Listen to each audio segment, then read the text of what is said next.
Canelo Alvarez might not be the ruthless finisher he once was, with the critics pointing to his most recent fights where he couldn't secure a stoppage. In fact, he hasn't had one since he stopped Caleb Plant in 2021 to become undisputed champion. Nevertheless, despite them drying up, we can still learn a lot from the knockdowns from those fights, against Ryder, Charlo, Munguia and Berlanga. Each one tells its own story.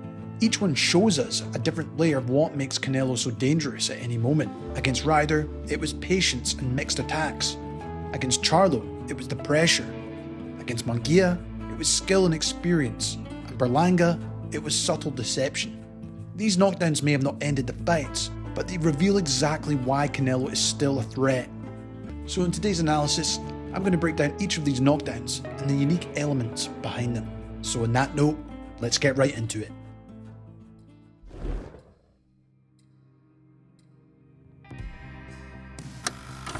In Canelo's homecoming in Mexico, his first fight there in 11 years, many were no doubt expecting the flashes of his trademark head movement and dazzling combinations. Instead, we got the first glimpses of how an older Canelo might choose to fight going forward. His opponent, John Ryder, was a strong, durable southpaw with genuine knockout power, and that meant Canelo had to apply more calculated pressure. Alvarez looks far more comfortable relying on one big shot and bulldozing opponents by walking them down behind a high guard. That said though, he's still a master at setting traps in my opinion, using beautifully timed body shots and right hands. Now against Ryder, he didn't just aimlessly walk him down. He would also subtly shift his weight onto the back foot, taking the sting out of incoming shots, or even taking a step back as Ryder committed. Furthermore, the tight guard allowed Canelo to stay in that mid-range danger zone, so he could attack himself. While if Ryder did commit, he could also pivot out to his right to reset, or help him retake the centre ring. He and Reynoso were no doubt aware of Ryder's dangerous lead right hook that he'd hurt many opponents in the past with, so that tighter guard in my opinion was also about neutralising that threat. And with Ryder being a southpaw, this presented the usual challenges of an open stance matchup. Canelo's shorter reach meant he had to find creative ways of landing his power hand.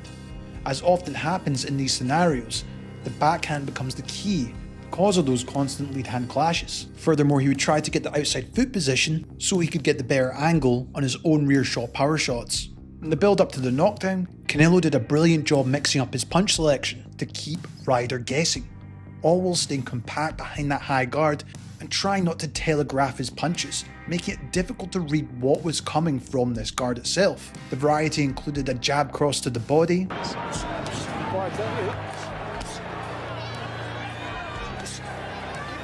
double jab rear hook upstairs or even downstairs. Keep a note of this for later in the video as I go into more detail about this. Not come through, 0-3. Challenges. His mouth and nose are bleeding.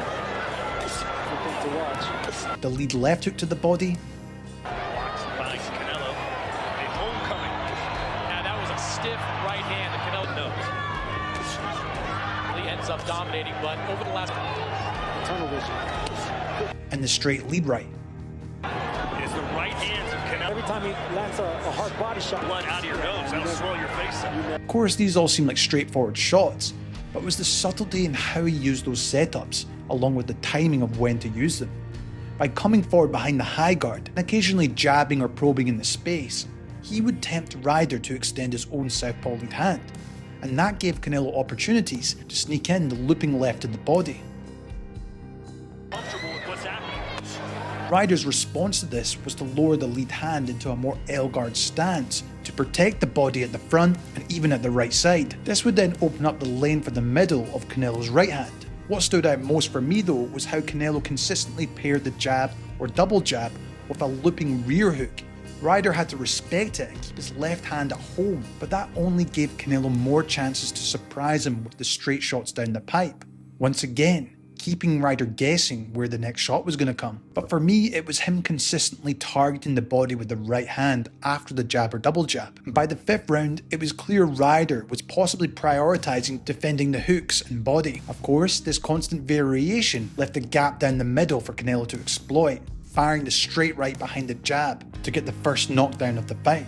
Chris said earlier. Oh, and a 1-2, and that just sapped all the strength out of John Ryder, and he's down. Now all this might not be the flashiest strategy, but like most knockdowns, it wasn't about one punch. It was about the layers of setup over several rounds. These were all very subtle adjustments, from the actual punch he threw, to the trajectory of the punch, to the awareness of what Ryder was doing in front of him before executing it at the perfect moment. Now, although Canelo didn't get the knockout after this knockdown forced Ryder to stay cautious for the rest of the fight, putting Canelo in the driver's seat.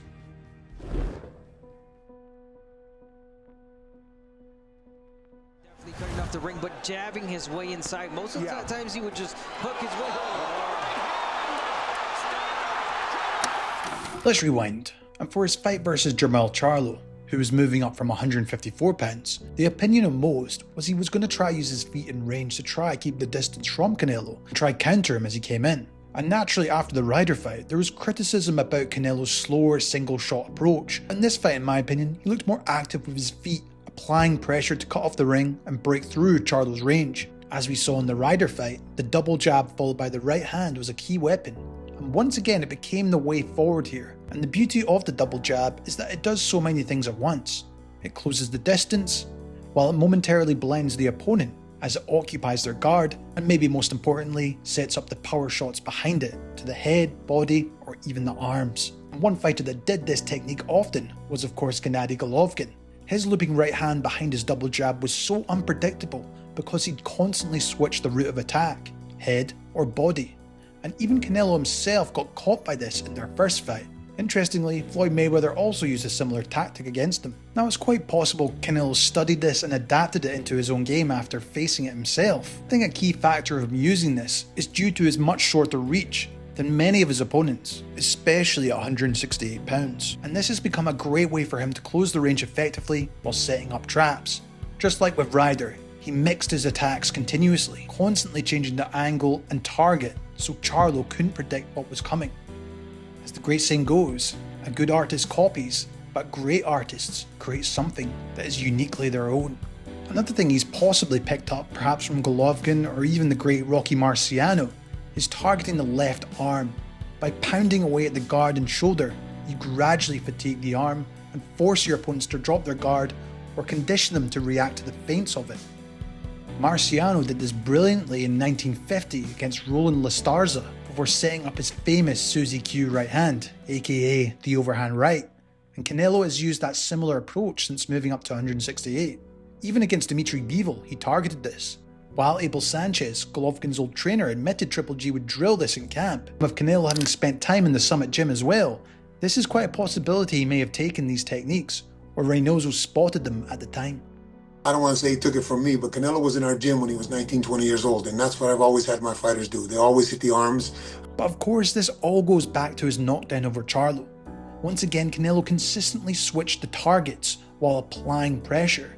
The guard, body, and arm all behind that jab or double jab. And with him consistently changing the target location on Charlo's left side, not to mention the power behind it, it would naturally eventually make Charlo brace for this. And of course, for the knockdown, Alvarez would change it up by throwing down the middle. But what I love about this, not only did he break the range quickly, he also intelligently left his lead hand extended, almost making a target for his right hand, while obscuring the vision of Charlo, forcing him to freeze behind the guard, only for Canelo to go down the middle this time. Well, as Charlo ducked, he intelligently threw the rear uppercut, forcing Charlo to take a strategic knee, otherwise he would have suffered more damage. And here it is again.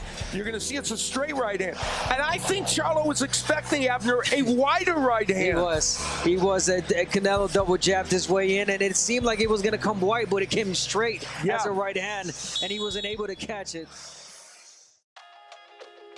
Before I get on to the next breakdowns, I want to tell you about the Boxing Life Patreon. On there, I have an ever-growing library of fight film studies, which goes into extensive details of tactics and styles. Not only that, you get early access to upcoming videos and extra content, including my betting previews with my own personal predictions and picks, while you can also ask me questions on my monthly Q&A. If you want to go a step further, the Champ level tier gives you the request for me to create your own film study or cover a boxing topic. Whether it's your favourite fighter or an upcoming fight, I'll cover it. This is a great way to support the channel and for me to dive deeper into the sweet science without the worry of content getting blocked or demonetized on YouTube. If you want to try it out, there is a 7-day free trial. I'll leave it in the description below. So on that note, let's get right back into the analysis.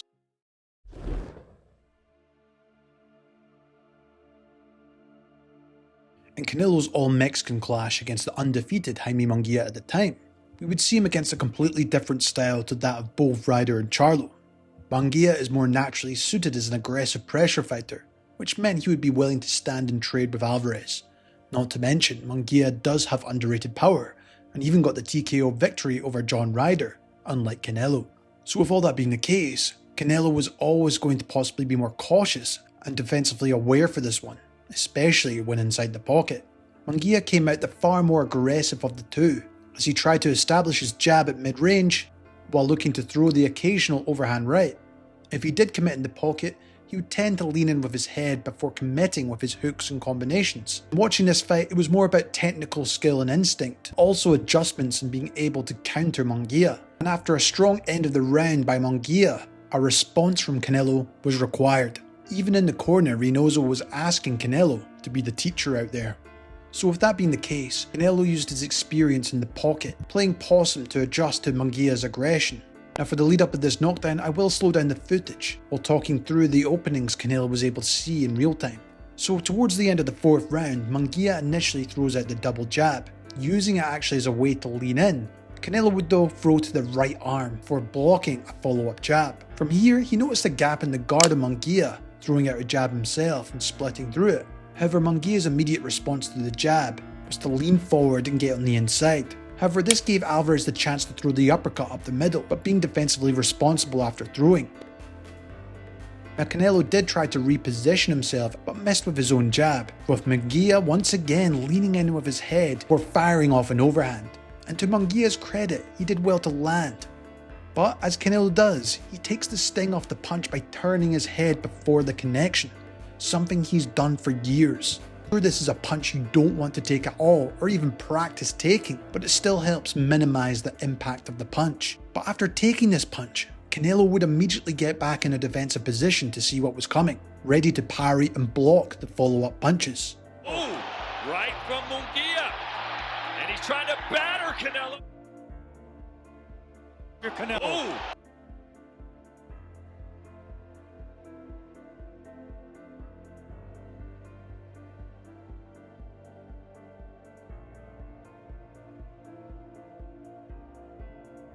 Now due to the success of Munguia, he was maybe though getting a bit ahead of himself by staying in the pocket for too long. And although Canelo might not be the fastest guy anymore, he's still a brilliant counterpuncher in these positions. So naively from Munguia, instead of backing up and getting behind his jab again to reset his next attack, he tried to lower in his head and body to stay inside again. Canelo though intelligently moves his lead hand underneath to frame Munguia up to create the space for the uppercut. Immediately after, Munguia tries to stay in the pocket again by moving back with his head, but what I love here, Canelo actually anticipates Munguia will come back in with his head, giving him the opportunity to throw the uppercut once again. Munguia still tries to stay there, framing off Canelo to create his own space, but Alvarez is now ready for what's going to get thrown at him, through his use of parries, blocks and waist movement to avoid shots.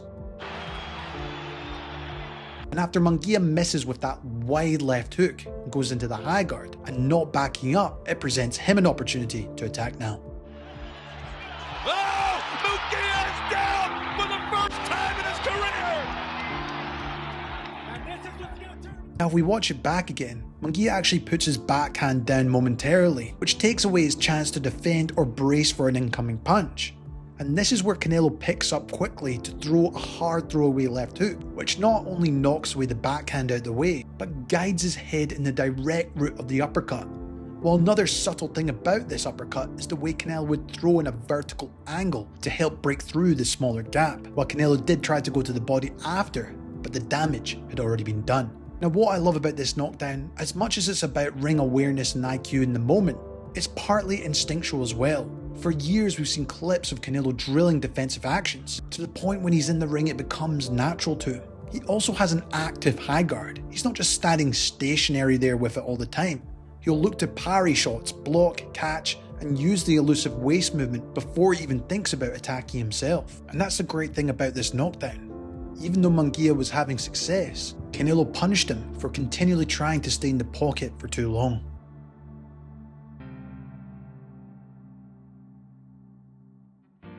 Many people anticipated this fight to be completely one-sided, and for the most part, it was indeed a dominant performance by Canelo. However, I believe Alvarez does deserve some credit, especially considering the huge size difference between the two fighters. But upon analysing the fight, it's evident that Canelo's skill set and ring IQ was clearly at another level to Berlanga, something we knew would probably be the case. In typical Canelo fashion in the opening round, it was about working out what Berlanga was all about, while also using the lead hand feints in a swooping motion, basically trying to create some indecision on Berlanga's part, whether the lead hand would go up top or to the body. You will have no doubt seen clips of Canelo demonstrating this technique to Ryan Garcia in the past, while I also spotted him teaching it to another young fighter in the fight camp leading up to this. Now, the looping left shovel hook can be deadly if it lands, particularly to the body, and as I just mentioned, it creates indecision with the opponent he's facing, as he intelligently hides this punch by using a jab, feint, or level change to close the range behind the high guard defense. He obviously most famously caught out Golovkin with this punch as he thought it was going to the body before going up top. But going back to this fight, Canelo was obviously the smaller man and he needs to look to close the distance. And before he looks to set up his jab or lead left hook, moving his back foot first before stepping into distance is something he commonly uses so he can throw the jab and other combinations while pushing his opponent back to a position where he can throw. And one of the best punches Berlanga throws is that power jab. And this was working to an extent early in the fight, keeping Canelo from fully committing. However, it was far too predictable. Canelo knew he just had to block it with his high guard, slip to his left, or even parry it away. But this is where the brilliance of Canelo Alvarez lies. He looks to condition his opponents by throwing the jab or even the lead cross to make opponents think his next punch is coming down the line. But Canelo is also a master at making these punches look like they're going to be something else. In the case of the third round versus Berlanga, it was maybe due to a lack of experience he fell victim to narrowing his guard, expecting and trying to parry the jab. Instead, Canelo throws the looping shovel hook, going up top for the knockdown. A simply beautiful setup from the Mexican. We'll keep a note how he generates the power by twisting his hip into the punch. Canelo from resetting his feet. Then you have an opportunity to do Now Canelo tried to finish off Berlanga multiple ways in this fight, and he managed to get him on the ropes consistently, but Edgar also had the firepower to keep Alvarez from fully committing at times. He landed some nice counters as well after taking a hit, and personally I think Canelo forced the issue a bit too much, and even recklessly got caught out at one point as he walked away after the exchange. 10 seconds. Oh, he walked away. He thought it was the bell. Overall, it was a very good performance from Canelo, there's no doubt, against a young, powerful young fighter. But even though being so inexperienced, he let the heat and shit talk maybe get to his head too much. Now, I'd love to hear your thoughts in the comments below. Which knockdown was your favourite? Or which one did you think had the best setup? If you enjoyed this video, make sure to like. If you're new here, why not subscribe? And if you want more Canelo Alvarez content, why not check out one of these two videos? As always guys, this has been Jamie from Boxing Life. Thank you so much for watching, and I'll see you in the next one.